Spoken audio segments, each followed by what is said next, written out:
In the early 1940s, the Pacific was not just a battleground. It was a collision of worlds. Empires, ideologies, and centuries of culture converged in an ocean vast enough to swallow them all. For the Japanese Imperial Army, the war was not merely about territory. It was about honor, duty, and the divine destiny of their emperor.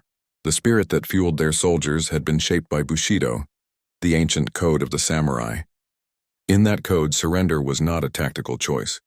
It was a disgrace worse than death.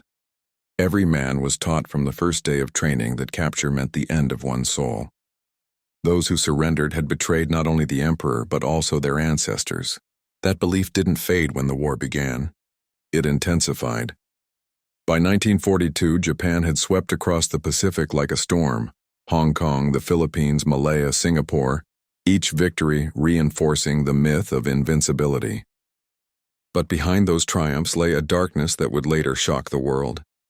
When Allied soldiers fell into Japanese hands, the results were often brutal.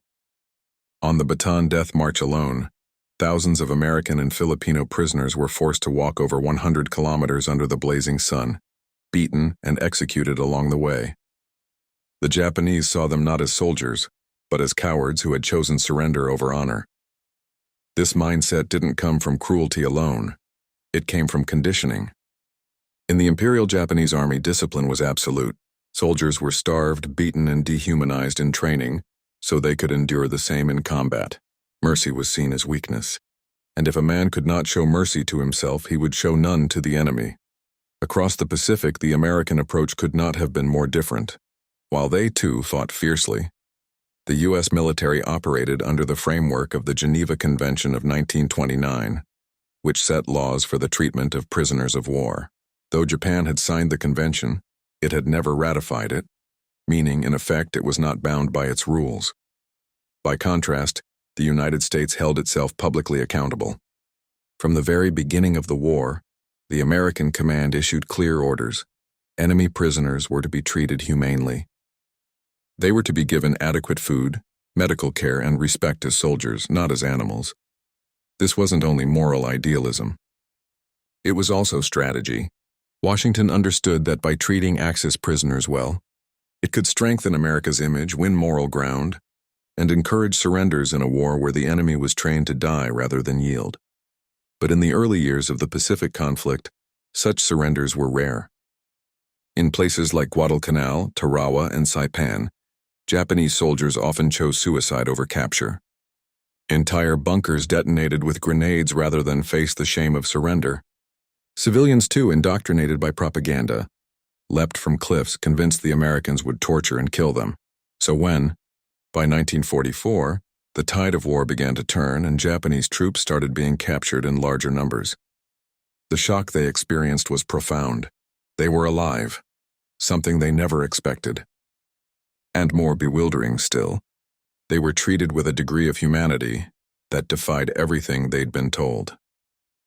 When news of this treatment began to filter back through Japanese officers and intercepted communications, disbelief spread across Imperial Command.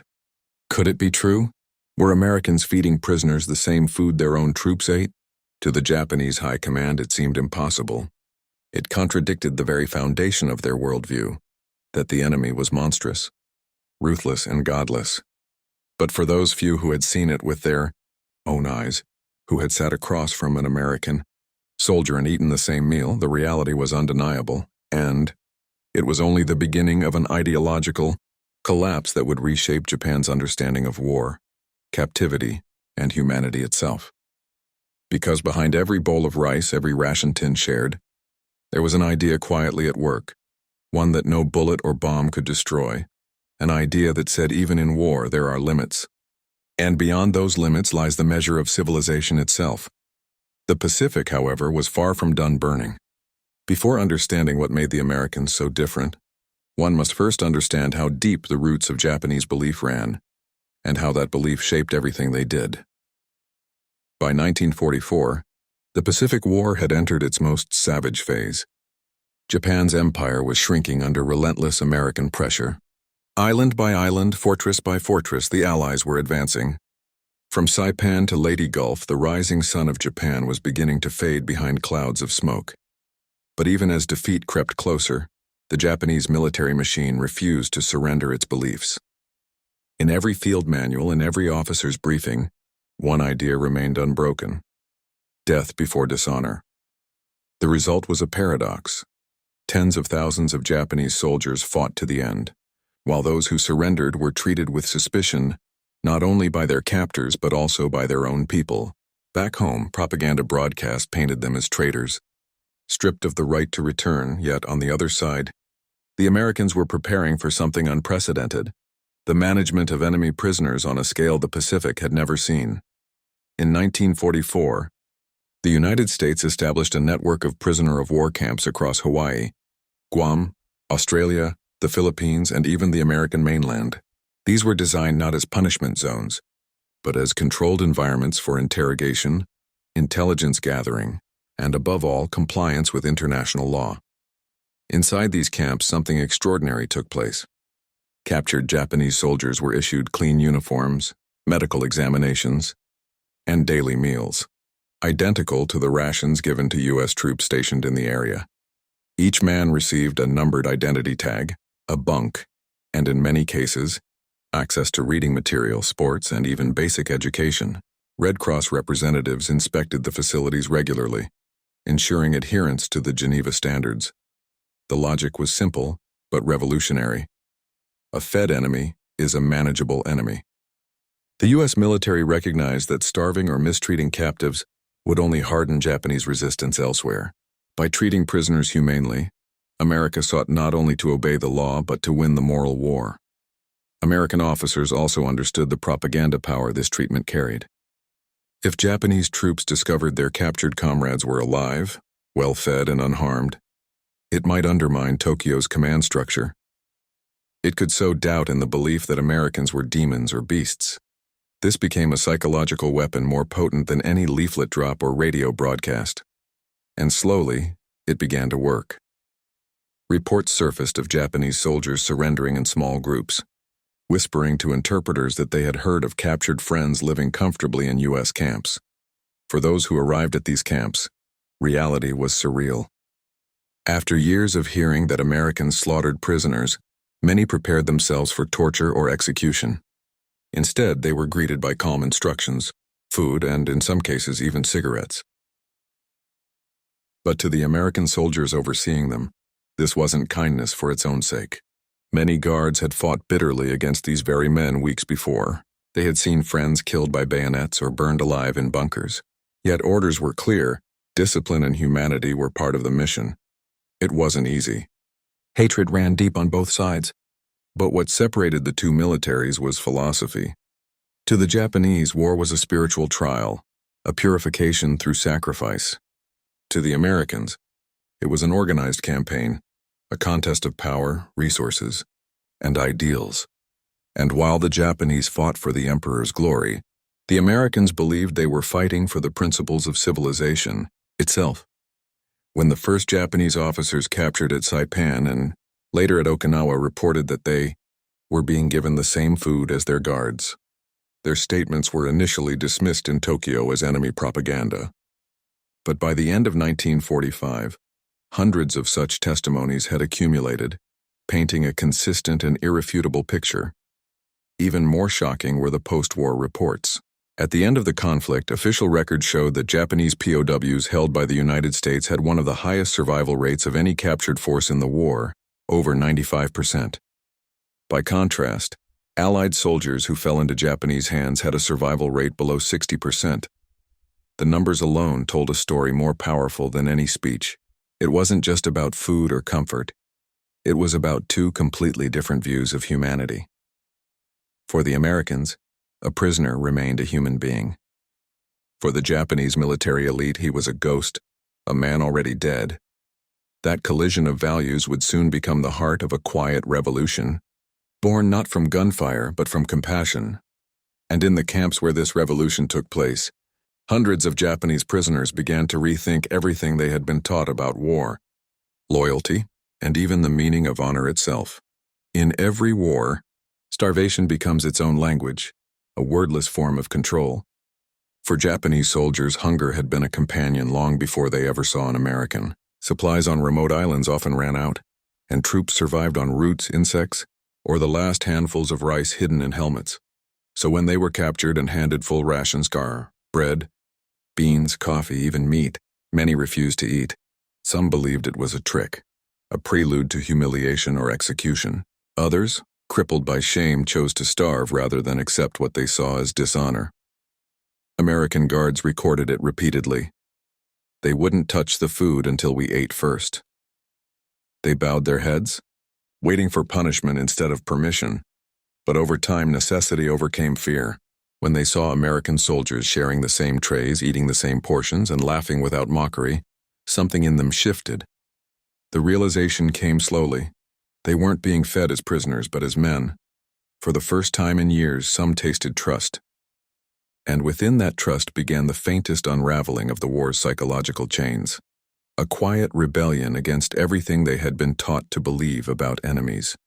To outsiders, feeding prisoners the same food might appear as an act of compassion, but for American military planners it was also a psychological and logistical strategy. In the Pacific, every decision carried consequences far beyond the battlefield.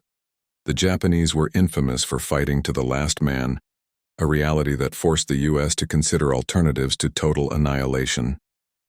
If surrender could be made less terrifying, perhaps fewer lives, on both sides, would be lost. General Douglas MacArthur and his command structure understood the propaganda value of humane treatment. Radio broadcasts, pamphlets, and captured letters were used to quietly spread word that surrender did not mean death. Even leaflets dropped over islands in 1945 included photographs of Japanese prisoners eating meals and smiling, proof that life after capture existed. Behind this lay a simple truth. Mercy could win what bullets could not. Every Japanese soldier who surrendered instead of fighting to the death saved American lives. Every humane meal served was, in its own way, a weapon, not of war but of peace. And tactically it worked. Intelligence reports noted that by the final year of the conflict, the number of Japanese troops surrendering had sharply increased. Some even walked out holding white cloths, whispering, "We heard Americans feed prisoners." The moral became military. The kitchen became as powerful as the rifle. No moment better captures the cultural distance between the two armies than the act of serving food. In Japanese tradition, food was more than sustenance. It was a symbol of purity and order. Sharing it meant equality. Refusing it meant separation. So when Americans placed food before prisoners, the gesture carried unspoken meaning. It wasn't only nourishment, and it was recognition. To Japanese officers raised under Bushido, this was incomprehensible. They had been trained to see the enemy as subhuman, incapable of mercy. Their own camps for Allied prisoners were governed by suffering, beatings, starvation, and relentless punishment meant to erase dignity. The idea that Americans could feed captured enemies the same meals their own soldiers ate was not just strange, it was unthinkable.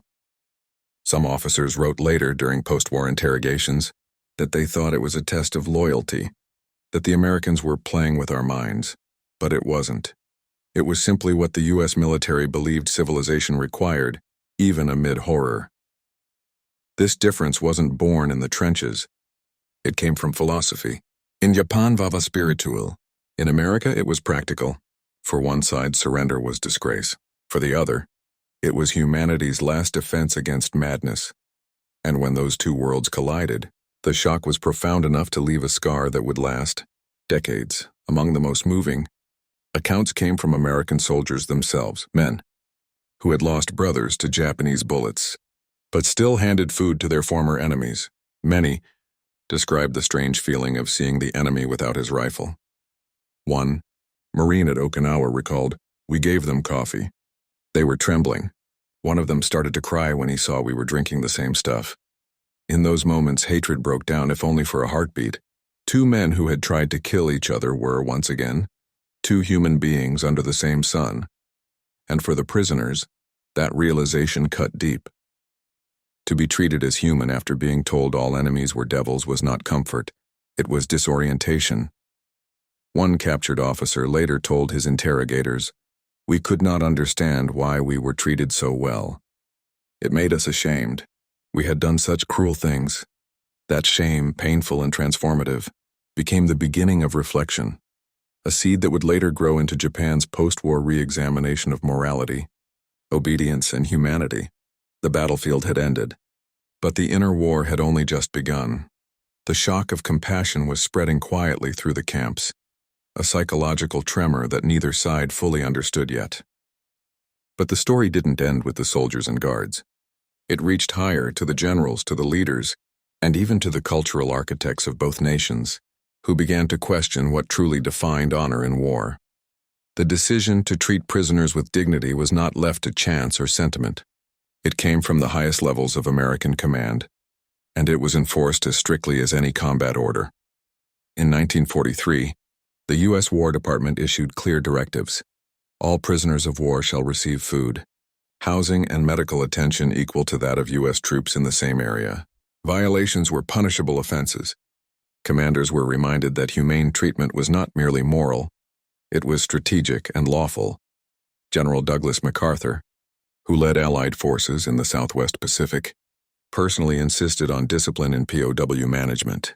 He had fought the Japanese, seen their ferocity, but he also understood the propaganda value of restraint. "Every man we feed," he once told his staff, "is one less who will die fighting to the last." That philosophy ran down the chain of command. From the officers running interrogation centers in Australia to the guards at field camps in the Philippines, soldiers were trained not to show cruelty, not because their hearts were soft, but because their orders were precise. The same discipline that built the U.S. Army's war machine also governed its moral conduct. And yet, this command structure created its own quiet paradox. Many of the guards who carried out these orders were veterans of the same battles that had destroyed their friends. They obeyed because duty required it, but some later confessed the act of compassion had changed them too. As one guard in Guam wrote, "It's strange feeding men who tried to kill you. But it reminded me why we fight, not to become them." That line would echo in history long after the guns fell silent. To grasp the magnitude of Japanese disbelief, one must look deeper into the world that shaped them. The Bushido Code, the way of the warrior, had existed for centuries, defining the samurai's path through loyalty, honor, and death. By the 20th century, the Imperial Army had revived it, reshaping its spiritual tenets into military doctrine. Children in schools were taught that to die for the emperor was the highest virtue. Officers were drilled to prefer suicide over surrender. Even soldiers' diaries, found later by Americans, revealed an obsession with purity through sacrifice. So when captured officers were served the same food as their captors, the act struck at the heart of their belief system. If the enemy could show mercy, what did that mean for the moral superiority Japan claimed to hold? The shock was not just emotional, it was philosophical. Some prisoners began to question whether their code had blinded them. A few, during post-war interrogations, admitted that being treated humanely by the Americans had forced them to reconsider everything they thought they knew about honor. A Japanese captain captured at Saipan told his interrogator, "We were told the Americans were beasts, but beasts do not feed their prisoners." It was confusing and humiliating. Humiliation turned to introspection, and introspection eventually to transformation. Because when an ideology built on pride encounters compassion, one of them must give way. That fracture, quiet, invisible, but irreversible, became one of the earliest seeds of Japan's post-war moral reformation. Every war tests the boundaries of what humanity can endure, and what it can still choose to protect. In the Pacific, those boundaries stretched to breaking point, but amid the horror, a single act, sharing food, revealed something fundamental about the moral architecture of nations. For the Americans, giving the same rations to prisoners wasn't about kindness. It was about principle. It was proof that civilization doesn't collapse just because war begins. For the Japanese, who had been taught that mercy was weakness, this principle was alien. Their disbelief wasn't just outrage, it was fear. Because if an enemy could show compassion while still winning the war, then perhaps everything they had believed about strength, purity, and superiority had been a lie. Historians later described this contrast as one of the moral turning points of World War II. The Japanese Empire, built on obedience and sacrifice, faced a democratic enemy that could be ruthless, in battle yet restrained in victory, and in that, restraint lay power. The act of feeding the enemy became symbolic of something larger, that America was not merely conquering territory, but defending an idea, that humanity itself could be a weapon. It wasn't always perfect. There were failures, abuses, and exceptions. But compared to the brutal standard of the Pacific theater, the American system stood as a rare beacon of discipline and decency. That decency would later be invoked in war crimes trials, in post-war diplomacy, and in Japan's own introspection during Reconstruction. Because when a defeated nation rebuilds, it remembers not only who destroyed it, but how it was treated in defeat. By 1945, that memory was spreading. In the camps scattered across Guam, Okinawa, and the American mainland, thousands of Japanese soldiers, once fanatically, loyal to an emperor, and began to experience something far more disarming than fear, respect, and in that respect lay the foundation for a new understanding between two nations destined to rebuild the future together. But before that, transformation could take root. The war still had to end violently, decisively, and with one last confrontation that would burn itself into the soul of both peoples. Okinawa, April 1945. The island had become hell on earth. Mud, fire, and shattered bodies filled every valley. The cries of the wounded mixed with the thunder of artillery, a relentless chorus that shook the very ground. This was Japan's last defensive line before the homeland, and both sides knew it. The Japanese army, outnumbered and outgunned, clung to every ridge with fanatical resolve.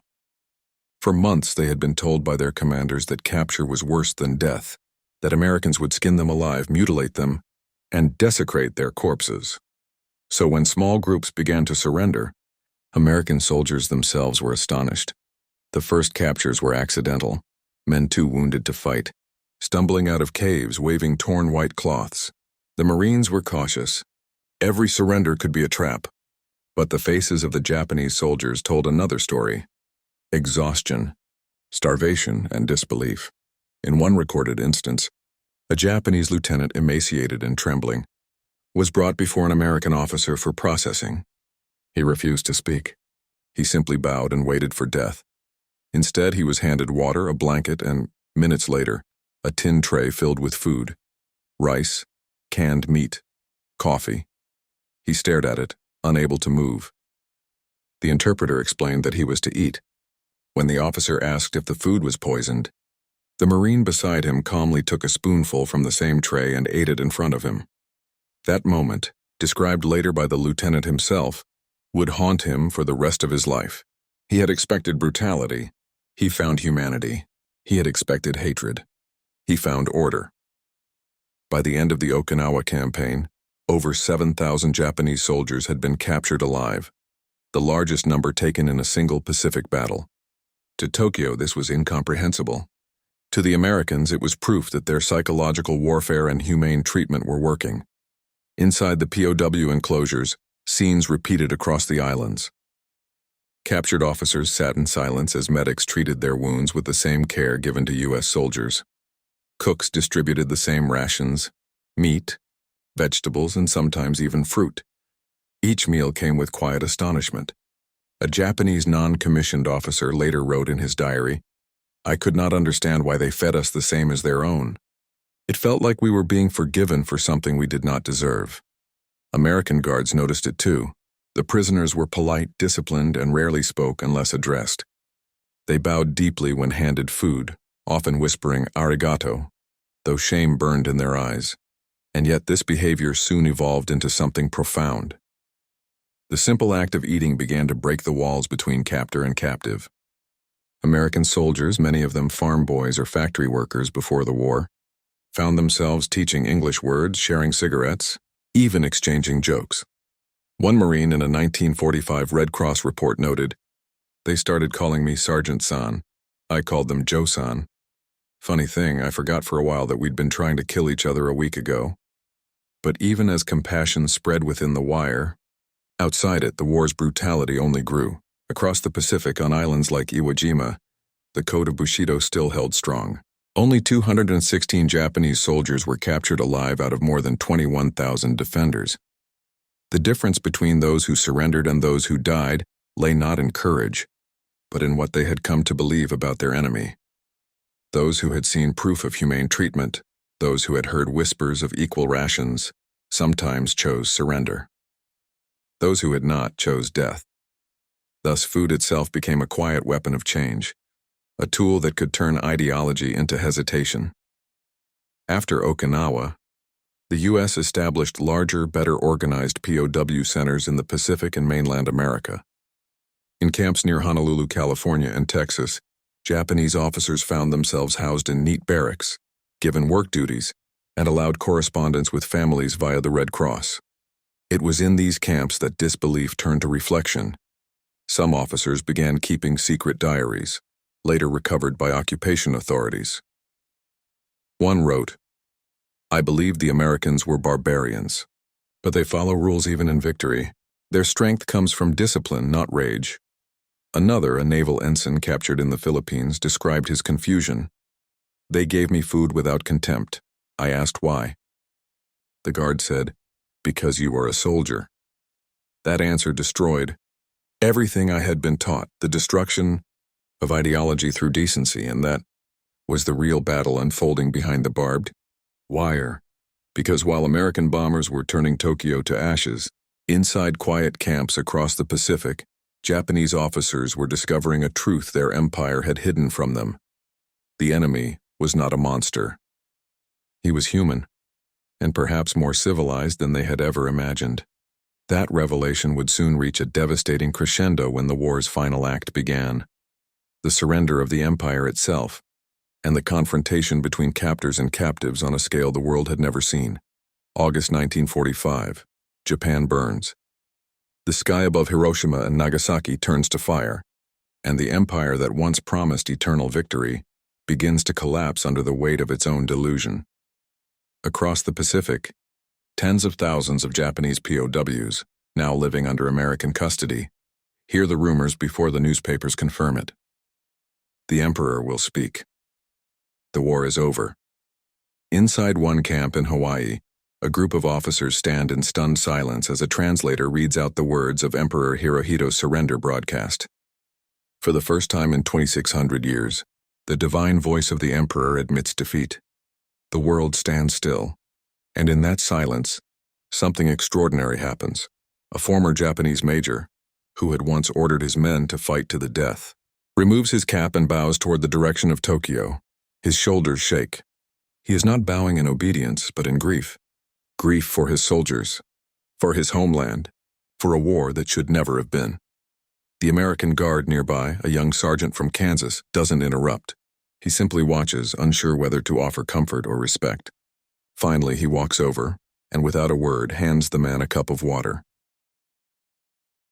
The major accepts it with both hands and whispers, "You have treated me better than my own army would have."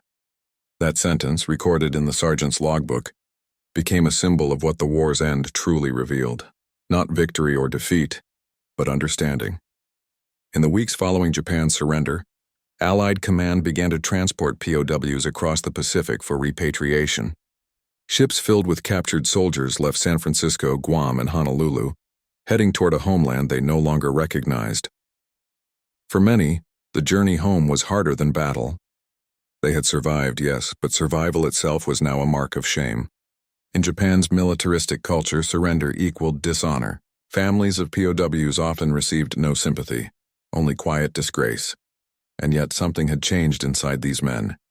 They had lived among their so-called enemies. They had seen discipline without cruelty, command without fanaticism, power without arrogance. Some of them began documenting these experiences in journals, later used by American occupation authorities to better understand Japanese psychology. One diary read, "We were given meat, vegetables, cigarettes, all that was possible under their ration. When we asked why they shared with us, one American said, 'Because you would have done the same.' But I knew we would not have." The honesty was raw, painful, transformative. Meanwhile, in Japan itself, the reality of defeat was unbearable. Cities lay in ruins. Over 2 million soldiers were dead. Families waited at train stations for sons who would never return. Then one morning, The same trains began to bring back the unthinkable, captured soldiers.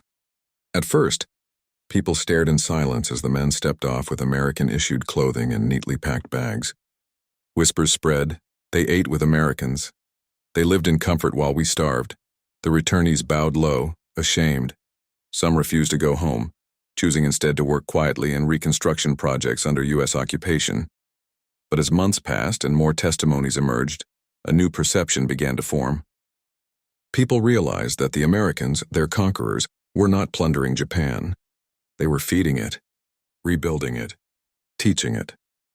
And many of the ideas that later shaped Japan's modern democracy came from those same POWs who had witnessed humane treatment abroad. A historian once summarized it perfectly. Those men carried back not just defeat, they carried back a new definition of civilization. In one striking event, recorded in a 1946 military archive, a former Japanese officer visited a U.S. base in Yokohama to meet the same sergeant who had guarded him in Hawaii. When he found him, he presented a small folded paper crane, a symbol of peace and respect. He said, "When you gave me food, I thought you were mocking me. But you were showing me what victory without cruelty looks like." The sergeant shook his hand and replied, "Maybe that's how we both win now." That handshake, between two men who once would have killed each other, represented something far greater than any treaty. By late 1946, thousands of former Japanese POWs had reintegrated into a changing Japan. Many became teachers, engineers, and writers. Some even joined government reconstruction efforts under American supervision. Their memories of equal treatment, of rations shared, of decency shown, became stories passed down through generations. They contrasted sharply with Japan's earlier propaganda, which had painted Americans as monsters. These stories, small and personal, became the foundation of trust between the two nations.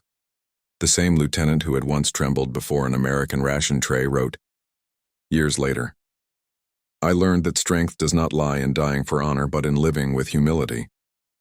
The meal I ate as a prisoner was the first taste of peace I ever knew." His words appeared decades later in a Japanese newspaper commemorating the 30th anniversary of the war's end.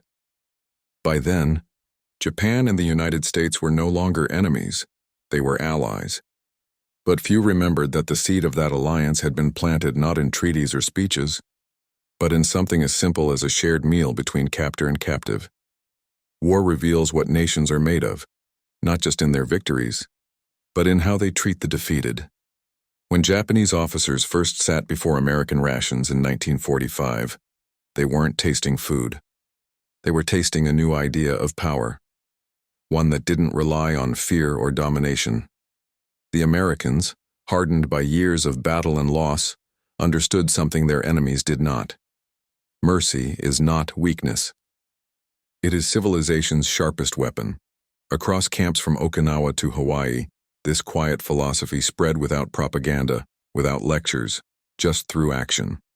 A tray of rice shared equally, a wounded enemy treated with care, a soldier speaking calmly instead of shouting orders. These gestures rewrote everything Japan's warriors had been taught, that honor could exist without cruelty, that a nation could be strong and still humane. After the war, when Japan rebuilt under American occupation, this lesson became its foundation. The same officers who once served the empire's code of death helped shape a democratic government. They introduced fairness into institutions, empathy into education, and cooperation into diplomacy. And though history remembers the bombs, the battles, and the surrender, the quieter story, the story of a meal shared among enemies, was what truly ended the war between hearts. It's easy to destroy an army. It's far harder to change its beliefs, but sometimes a single act of decency does both. The Japanese officers who couldn't believe Americans fed enemies, the same food eventually carried that disbelief home and turned it into something new understanding. Because in the end, war is not just about who wins. It's about who remembers how they won.